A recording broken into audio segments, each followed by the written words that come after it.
All right, old school NBA fans, self-researched NBA facts. Got another video for you. As always, thanks to anybody who watches my videos, subscribes to my channel. I really appreciate it. I want to give a special thanks to JE5406. Thank you very much, my man, for the super thanks. Much appreciated. I also want to send a special thanks to The Real Siberius. My man, thank you so much for all the donating you've done. I really appreciate all your support, really. I was able to figure out what are the weakest conferences in the NBA's history, at least up to the merger. The NBA before the merger at points had, 8 teams, 9 teams. It had 12 teams, 13 teams, whatever, all the way up to 18 teams. The merger. And the ABA was running concurrently with the NBA. So you had a whole nother set of players there. But the reason why a lot of people use the merger is because you have all the players under one roof now. Sure, that didn't do anything for, say, like the 60s and before, because the ABA started in, I think, 69. But everybody's under one roof now, and you can get a lot more concrete numbers of how good players, teams, and all that really are. Very hard to gauge in that time period when there was a whole nother league with good players in it going on at the same time. Since the merger, 1977, that would run 49 seasons, because now we have the information of the 2025 season. 49 seasons, that's 98 conferences. That's a lot. The bottom 10 conferences in winning percentage since the merger, here we go. Number 10, the 1989 West, and they sit at .4718. And something to keep in mind is that the East, West played each other, the majority of the games, and of course they just cancel each other out. So these records are really going to be based on how they did versus the other conference. That's how you can figure out who had the better conference is outside of the conference. Head-to-head within the conference is always going to be 50% because somebody's going to win, somebody's going to lose. But the .4718 for the 1989 West is actually the 10th worst ever. The number 9 team is the 2024 East. Just happened. .4715. So that's 47.15% against the West, essentially.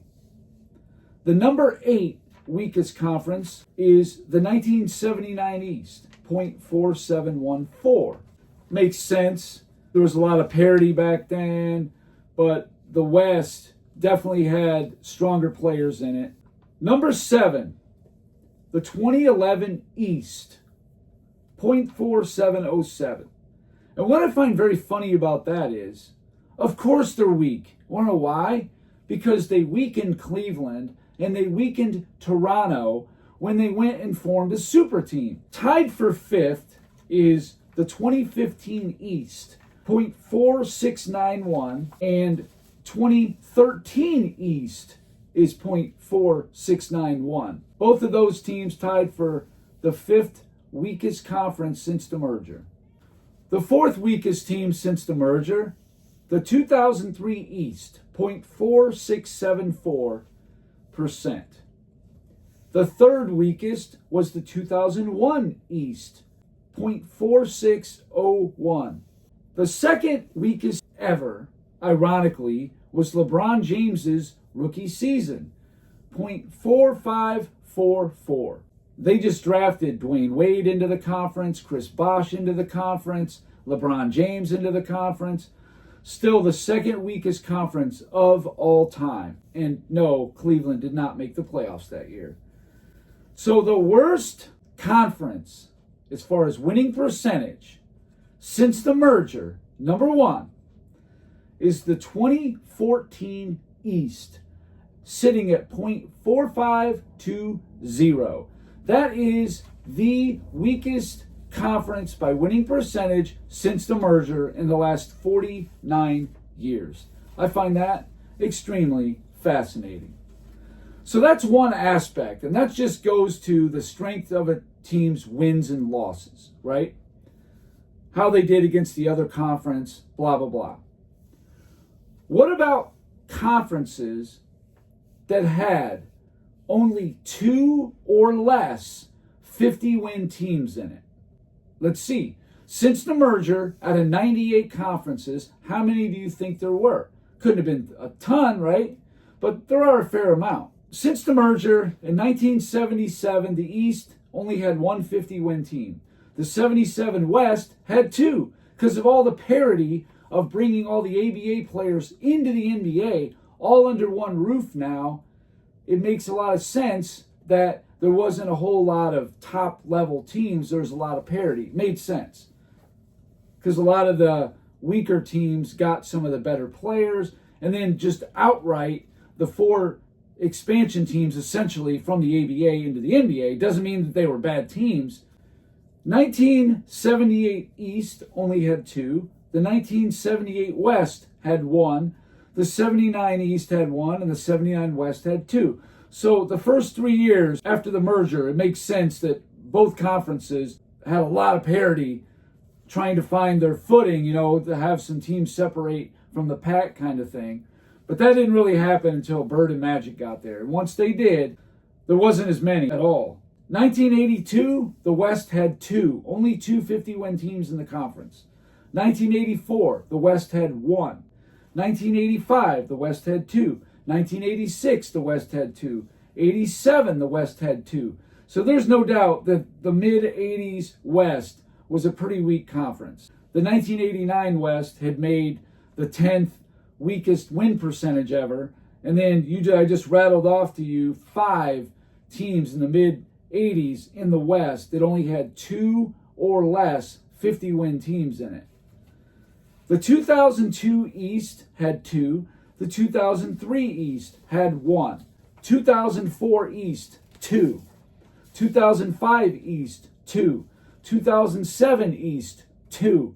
2013, 2014, 2 each, both East. 2016 East, 2. And speaking of the 2016 East, I got a little video clip for you. The Cleveland Cavaliers playing the Philadelphia 76ers. And what's funny about that year, Philadelphia was 10-72. You can't really get much weaker than that. Here's a little video clip just to show you of the cakewalk that Cleveland had all year long. LeBron James taking a basketball to the head here in warm-ups as his Cleveland Cavaliers get set to take on the Philadelphia 76ers. And yeah, you bet, the Shaqtin' a Fool staff's going to know all about that one. But LeBron doing some good stuff during the game. Here he is to J.R. Smith with the layup. Then it's LeBron sort of weaving to the basket. And yeah, his teammates know how to find it. Matthew Dellavedova on the dish, LeBron on the jam. Then off a Dellavedova miss, eventually Kevin Love is going to find LeBron cutting to the basket for another stuff. He had 14 points in the first half. Ish Smith keeping his team close. Hits a three-pointer here. That cuts it down to a 2-point game, 81-79. Then off an Ish Smith turnover, there's Kevin Love. Another wonderful pass, and LeBron another stuff, and Cleveland gets a win by 10, 95-85. There was not a whole lot of resistance. They actually did keep it close for a little while. But I mean, come on, a team that's 10-72 against the defending East champions, what do you expect that's going to happen? Very, very weak conference. The next one, believe it or not, was the 2023 West. They only had 2 50-win teams.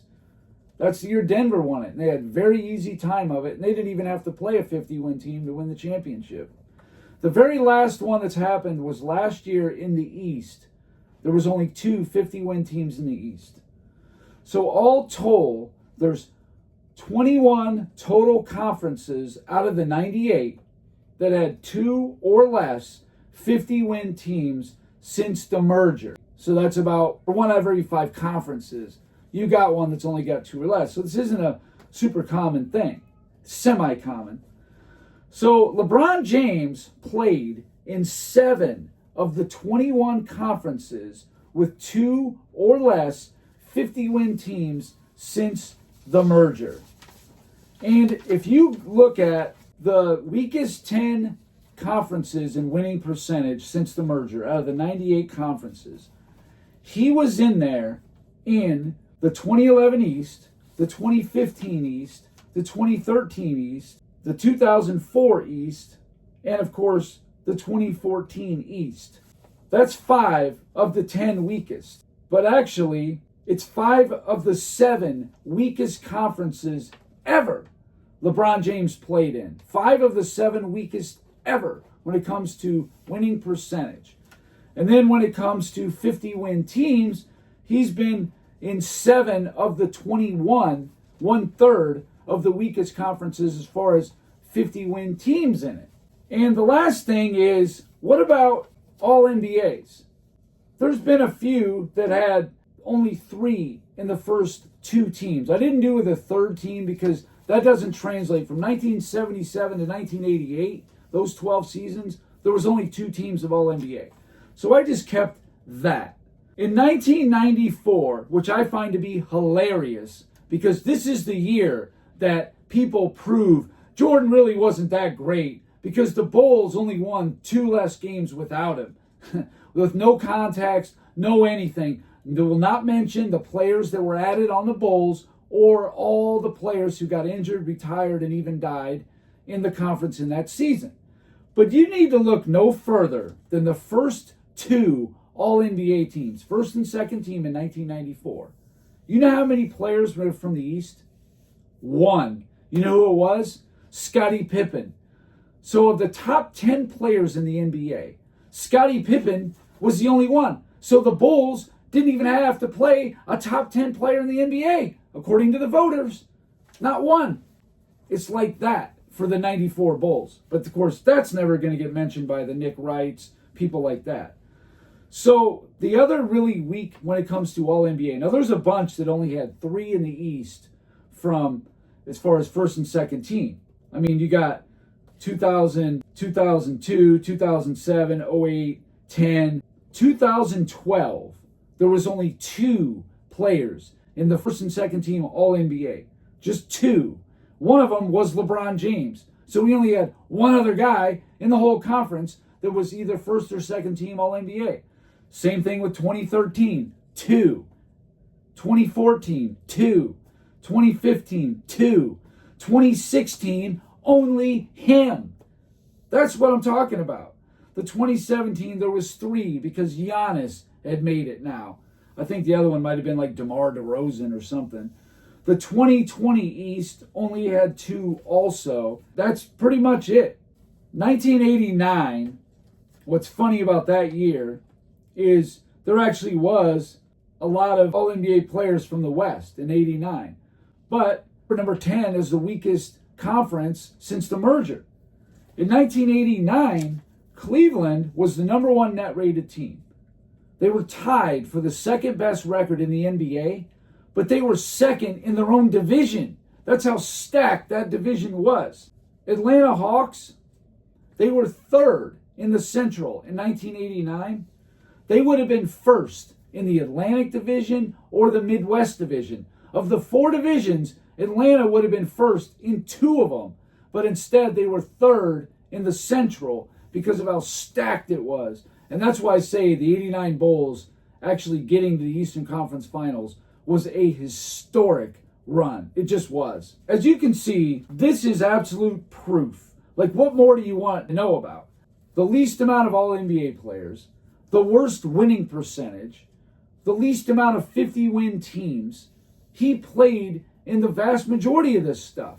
Pretty much LeBron James' entire tenure in the East was the weakest conference in the history of the NBA. I got all the receipts right here. That's all I got for this video. Thank you guys for watching. If you liked it, please hit the like button. If you wouldn't mind sharing the video, that would be excellent. If you haven't subscribed already, please do. I give daily content. And that's it. Until next time.